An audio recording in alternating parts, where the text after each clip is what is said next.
આજે આપણે ભારતની એક એવી સફર પર નીકળવાના છીએ જ્યાં સામાજિક વિજ્ઞાનના કેટલાક બહુ જ મહત્વના મુદ્દાઓને આપણે એકદમ સરળ અને રસપ્રદ રીતે સમજીશું. તો આ સફરમાં આપણે શું શું જોવાના છીએ? ચાલો એક નજર નાખીએ આપણા આજના રોડમેપ પર. પહેલા આપણે જમીન અને પાણી જેવા પાયાની વાત કરીશું, પછી ઉદ્યોગો અને માળખાકીય સુવિધાઓ તરફ વળીશું, ત્યાર પછી સમાજ અને અર્થતંત્રને સમજીશું, અને અંતમાં આપણા ભવ્ય વારસા અને તેના સંરક્ષણ પર ચર્ચા કરીશું. બરાબર, તો ચાલો આપણે શરૂઆત કરીએ એકદમ પાયાથી. કોઈપણ દેશનો પાયો શું હોય? એની જમીન અને એનું પાણી, ખરું ને? તો ચાલો એનાથી જ શરૂઆત કરીએ. ભારતની નદીઓ એ માત્ર પાણીનો સ્ત્રોત નથી, પણ વિકાસની ધમનીઓ છે. અને આ સ્લાઇડ પર એનું જ શ્રેષ્ઠ ઉદાહરણ છે. જુઓ કેવી રીતે મોટી મોટી યોજનાઓ આપણી મુખ્ય નદીઓ સાથે જોડાયેલી છે. જેમ કે મહાનદી પર છે હીરાકુંડ યોજના, નર્મદા પર આપણી ગૌરવવંતી સરદાર સરોવર યોજના, તાપી પર ઉકાઈ અને સાબરમતી પર ધરોઈ. આ બધી યોજનાઓ આપણને ખેતી માટે પાણી અને ઉદ્યોગો માટે વીજળી બધું જ પૂરું પાડે છે. પાણીની વાત તો કરી, હવે જમીન પર આવીએ. પરીક્ષાઓમાં એક ખાસ પ્રકારની જમીન વિશે વારંવાર પૂછાય છે, અને એ છે લેટેરાઇટ જમીન. આની ખાસિયત શું છે? તો એ લોહતત્વ અને એલ્યુમિનિયમથી ભરપૂર હોય છે. આ યાદ રાખવા જેવો મુદ્દો છે. હવે આંકડાની વાત કરીએ. ક્યારે વિચાર્યું છે કે આપણો દેશ દુનિયામાં કેટલો મોટો છે? તો વિસ્તારની દૃષ્ટિએ ભારત વિશ્વમાં 7મા નંબરે આવે છે. 7મો સૌથી મોટો દેશ.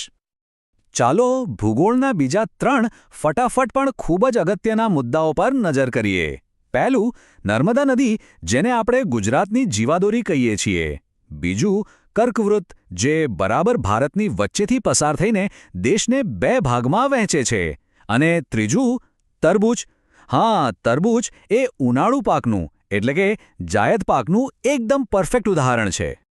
તો જમીન અને પાણીની વાત તો થઈ ગઈ, પણ આ કુદરતી સંસાધનો પર આખું રાષ્ટ્ર કેવી રીતે ઊભું થયું? હવે આપણે એ તરફ આગળ વધીએ. વાત કરીએ ભારતના ઉદ્યોગો અને એના મજબૂત માળખાની. આ વિધાન જુઓ. લોખંડ એ આધુનિક વિશ્વના ઔદ્યોગિક વિકાસનો પાયો છે. પરીક્ષામાં ઘણીવાર આવા સવાલ આવે છે, ખરું કે ખોટું? શું લાગે છે? જી હા, આ વાત એકદમ સાચી છે. લોખંડ વગર આજના ઉદ્યોગોની કલ્પના પણ ન થઈ શકે.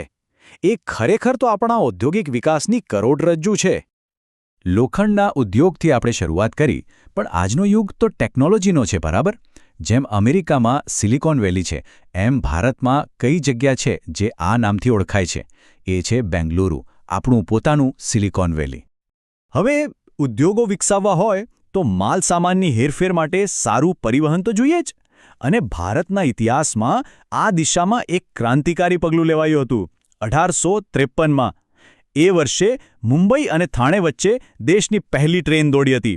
વિચારો, એ કેટલી મોટી વાત હશે? ઠીક છે, આપણે જમીન, ઉદ્યોગો અને ઇન્ફ્રાસ્ટ્રક્ચરની વાત કરી, પણ આ બધું કોના માટે છે? લોકો માટે, સમાજ માટે. તો હવે આપણે વાત કરીશું સમાજના માળખાની, એટલે કે આપણા અર્થતંત્ર અને આપણા અધિકારોની. જ્યારે પણ દેશની આર્થિક સ્થિતિની વાત થાય, ત્યારે એક શબ્દ વારંવાર સાંભળવા મળે છે: માથાદીઠ આવક. આ છે શું? ખૂબ જ સરળ છે. દેશની જે કુલ આવક હોય એને દેશની કુલ વસ્તી વડે ભાગી નાખો. જે આંકડો મળે એ છે માથાદીઠ આવક. આનાથી દેશના સામાન્ય નાગરિકની આર્થિક સ્થિતિનો અંદાજ મળે છે. ભારતના અર્થતંત્ર વિશે કેટલાક રસપ્રદ તથ્ય જાણીએ. પહેલું, શું તમને ખબર છે કે મસાલાના ઉત્પાદનમાં આખી દુનિયામાં ભારત નંબર 1 છે? બીજું, મહાન અર્થશાસ્ત્રી અમર્ત્ય સેનને તેમના કામ બદલ નોબેલ પુરસ્કાર પણ મળ્યો છે.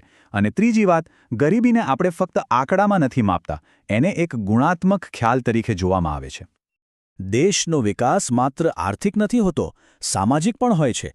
અને ભારતે આ દિશામાં કેટલાક મહત્વના સીમાચિહ્નો સ્થાપિત કર્યા છે. જેમ કે વર્ષ 2002ને મહિલા સશક્તિકરણ વર્ષ તરીકે ઉજવવામાં આવ્યું હતું. અને આપણા બંધારણનો અનુચ્છેદ 17, જે અસ્પૃશ્યતા જેવી પ્રથાને જડમૂળથી નાબૂદ કરે છે. આ બહુ મોટી વાત છે. આપણી સફરના છેલ્લા પડાવ પર આવી પહોંચ્યા છીએ.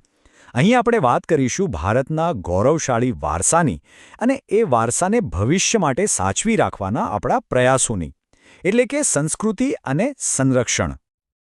ચાલો એક સવાલથી શરૂઆત કરીએ. આપણા ભવ્ય વારસા સ્થળો વિશે ઘણીવાર થોડી ગેરસમજ થતી હોય છે. આ વિધાન જુઓ. કૈલાસ મંદિર અજંતાની ગુફાઓમાં આવેલું છે. શું આ સાચું છે? ના, આ વિધાન ખોટું છે. અને આ ભૂલ ઘણા લોકો કરે છે. યાદ રાખજો, અદ્ભુત કૈલાશ મંદિર, જે આખું એક જ ખડકમાંથી બનેલું છે, એ ઇલોરાની ગુફાઓમાં આવેલું છે, ગુફા નંબર 16માં. હવે એક બારીક પણ મહત્વની વાત. આપણું રાષ્ટ્રીય ચિહ્ન, આપણી રાષ્ટ્રીય મુદ્રા, એમાં કયા કયા પ્રાણીઓ છે એ તો કદાચ ખબર હશે, પણ કયું પ્રાણી નથી એના પર ધ્યાન આપ્યું છે? એમાં સિંહ છે, ઘોડો છે, બળદ પણ છે, પણ વાઘ નથી. રસપ્રદ ખરું ને? ભારતમાં સંરક્ષણનો પણ એક લાંબો વારસો રહ્યો છે. એક તરફ સામાન્ય લોકો દ્વારા વૃક્ષોને બચાવવા માટે શરૂ થયેલું ચિપકો આંદોલન છે, તો બીજી તરફ લુપ્ત થતા ગીધને બચાવવા માટે સરકારી સ્તરે પ્રોજેક્ટ ગીધ જેવી યોજનાઓ પણ છે. આ બતાવે છે કે પર્યાવરણની ચિંતા આપણા મૂળમાં છે. ચાલો, હવે આપણે આખી ચર્ચાને એક મૂળભૂત સવાલ સાથે જોડીએ. આપણે નદીઓથી શરૂઆત કરી હતી, તો વિચારો કે પૃથ્વી પર પાણીનો મૂળભૂત પ્રાથમિક સ્ત્રોત કયો છે? જવાબ એકદમ સરળ છે, અને એ જ છે જે બધી નદીઓને જીવન આપે છે. વૃષ્ટિ, એટલે કે વરસાદ. બધું જ ત્યાંથી શરૂ થાય છે.